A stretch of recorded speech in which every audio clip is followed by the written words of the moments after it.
नमस्कार दोस्तों, आपका स्वागत है हमारे YouTube चैनल राधा RKS में।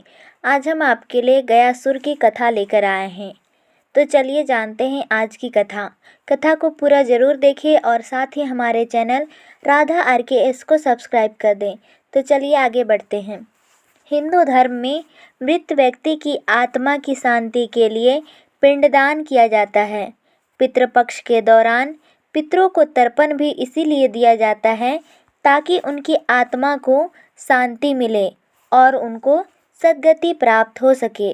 कहते हैं कि एक बार जो व्यक्ति गया जी जाकर पिंडदान कर देता है, उसे कभी पितृपक्ष के दौरान श्राद्ध या पिंडदान करने की ज़रूरत नहीं पड़ती। अधिकतर लोगों की यह चाहत होती है कि मृत्यु के बाद उनका पिंडदान गया में ही हो जाए। यह मान्यता है कि गया में श्राद्ध करवाने से व्यक्ति की आत्मा को निश्चित तौर पर शांति मिलती है। इसीलिए ही इस तीर्थ को बहुत ही श्रद्धा और विश्वास के साथ ही गया जी कहा जाता है। इस तीर्थ स्थान के पीछे की कथा भी काफ़ी रोचक और पौराणिक है। ब्रह्मा जी जब सृष्टि की रचना कर रहे थे, उस समय उनसे असुर कुल में गया नामक असुर की रचना हो गई। गया असुरों की संतान रूप में पैदा नहीं हुआ था, इसलिए उसमें आसुरी प्रवृत्ति नहीं थी। वह सभी देवताओं का सम्मान और आराधना करता था। उसके मन में एक बात खटक रही थी। वह सोचा करता था कि भले ही मेरा स्वभाव संत प्रवृत्ति का है, लेकिन असुर कुल में पैदा होने के कारण उसे कभी सम्मान नहीं मिल पाएगा। इसलिए क्यों ना अच्छे कर्मों से इतना पुण्य अर्जित किया जाए ताकि उसे स्वर्ग की प्राप्ति हो। गया ने कठोर तप करके भगवान श्री विष्णु जी को प्रसन्न किया।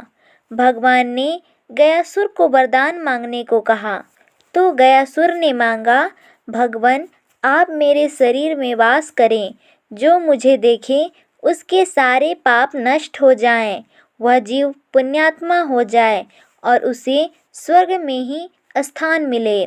भगवान श्री हरि से वरदान पाकर गयासुर घूम घूम कर लोगों के पाप दूर करने लगा। जो भी उसे देख लेता उसके सभी पाप नष्ट हो जाते और वह स्वर्ग का अधिकारी हो जाता। गयासुर के इस कर्म से यमराज की व्यवस्था गड़बड़ा गई। कोई भी घोर पापी गयासुर के दर्शन कर लेता तो उसके सभी पाप नष्ट हो जाते। यमराज उसके कर्मों के अनुसार उसे नरक भेजने की तैयारी करते, तो वह गयासुर के दर्शन के प्रभाव से स्वर्ग मांगने लगता। धर्मराज को कार्यों का हिसाब रखने में संकट हो गया था। यमराज ने ब्रह्मा जी से कहा कि अगर गयासुर को अभी न रोका गया तो आपका वह विधान समाप्त हो जाएगा जिसमें आपने सभी को उसके कर्मों के अनुसार फल भोगने की व्यवस्था दी है।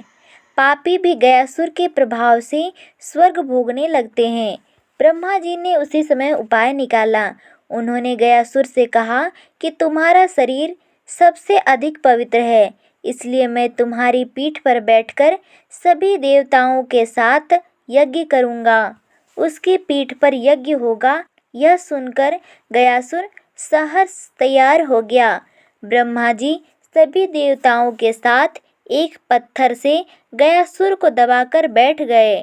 इतने भार के बावजूद भी वह अचल नहीं हुआ और वह घूमने फिरने में भी समर्थ था। देवताओं को चिंता हुई। उन्होंने आपस में सलाह की कि इसे भगवान श्री विष्णु ने वरदान दिया है, इसलिए अगर स्वयं श्री हरि भी देवताओं के साथ बैठ जाएं तो गयासुर अचल हो जाएगा। तब श्री हरि भी उसके शरीर पर आकर बैठ गए। भगवान श्री विष्णु जी को भी सभी देवताओं के साथ अपने शरीर पर बैठा देखकर गयासुर ने कहा, आप सब देवता और मेरे आराध्य श्री हरि की मर्यादा के लिए अब मैं अचल हो रहा हूँ। सभी जगह घूम घूम कर लोगों के पाप हरने का कार्य बंद कर दूंगा, लेकिन मुझे श्री हरि का आशीर्वाद है, इसलिए वह व्यर्थ नहीं जा सकता। इसलिए श्री हरि आप मुझे पत्थर की शिला बना दें और यहीं स्थापित कर दें। भगवान श्री हरि उसकी इस भावना से बड़े खुश हुए।